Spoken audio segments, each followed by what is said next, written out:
So good old George Osbourne has said that everybody should be getting this living wage by 2020 of £9 an hour. The magic £9 an hour figure. Well, what I say to that is there's a load of hogwash. For starters, you got your little man here, or little woman, who pushes trolleys round in Asda, and currently he gets the minimum wage, but soon, for his job collecting trolleys in the car park, he's going to get £9 an hour, which is all well and good for him, and that's going to make his colleagues who are in middle management, who are already kind of like supervisors or section leaders or, you know, lower management, they probably at the moment get paid somewhere between £10 to £15 an hour in any kind of middle management job. That's roughly what you're going to be being paid if you're in that kind of employment. So now he's getting £9 an hour for an unskilled job, pushing his little trolleys round the car park. All our so-called semi-skilled and middle management people in various different jobs in the NHS, wherever, doesn't really matter where they are, they're all going to be complaining like Billy-O now, and they're all going to want a rise, and they're all going to be up in arms because the lowly unskilled worker who pushes trolleys around gets £9 an hour, and they obviously think that they're going to be worth a hell of a lot more than him, so they're going to be asking for a rise. Maybe the person on £10 an hour is now going to want £15 an hour, and the person on £15 an hour is now going to want £20 an hour.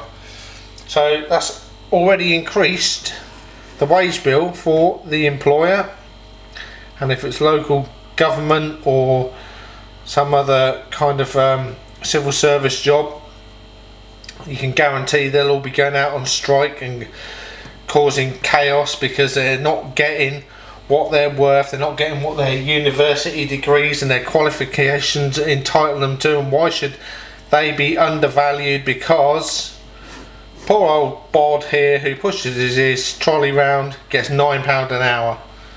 Now the government decided to do that £9 an hour because they wanted to make themselves look heroic and say, oh, we care about the working people. What a load of tosh. What about the effect it's going to have on jobs?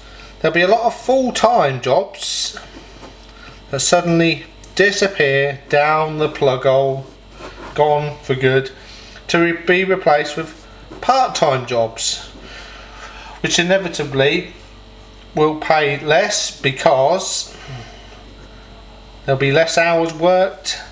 They'll also, the employers will try and get under the national insurance and the tax bracket, and they'll run their businesses with lots of part-time employees, which they won't invest in their training because part-time employees don't need to be invested in.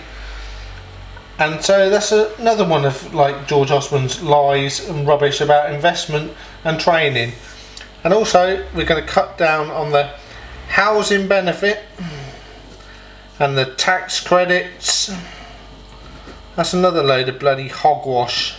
That just means lumping on more stuff onto the employer because the government is no longer going to pay the tax credit, so small employers have got to fill the gap and make up the money from their company profits.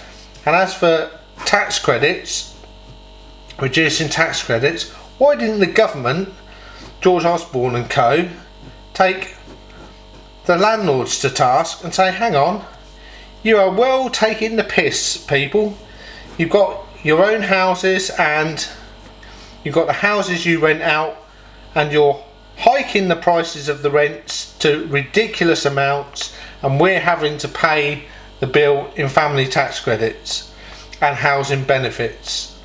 Why did they not attack the landlords and say, hang on, no, we're going to put some clamps on you and make you, if you're taking social housing people in social housing or low incomes, we're going to make sure that we cap the amount of rent you can charge, instead of letting them charge £30,000 a year or £40,000 a year for a modest little house. And George Osbourne's trying to say, oh well, you know, working people can't even afford to live in those kinds of houses. No, they can't. But then landlords shouldn't be charging those kinds of prices for their houses. The next thing that will happen with the £9 magic number is we'll still get lazy Brits who don't want to work, and they'll say, oh, the reason I'm not working is because when I go to work it's now not worth it because I have my tax credits taken away, I have my housing benefit taken away, and actually it doesn't pay to be in work, it pays to sit on my arse and be on the dole and do nothing. So what's going to happen? All the migrants are going to flood into good old Blighty, and they're going to say, well, here we go, pile into Dover now, because not only, you know, is Britain a good place to work, but you get £9 an hour. £9, that's £9 an hour. Now, if you come from some far-flung third world country, you're going to think £9 an hour is fantastic. It's going to encourage you to come to Britain. It's going to encourage you to become an economic migrant, and all that's going to happen is more British people will lose their jobs. More lazy British people who currently can't be asked to work will just think, well, £9 an hour, but I lose my tax credits, I lose my income support, I lose my housing benefit. Do you know what? I'm not going to bother. I'm going to go on the dole and do nothing. So all that's going to happen is the rich are going to get richer, the poor are going to get poorer. The government's eased itself of the burden of paying a lot of stuff. Big companies are now going to take on loads of part-time employees, and therefore they haven't got to pay national insurance or tax, and the whole thing is just going to be a fiasco. And you lot, the British public, you voted for this. You voted for this whole fiasco, and you believe the hype that the Tory government, who are now in charge, have told us, and it's all going to end in a big disaster.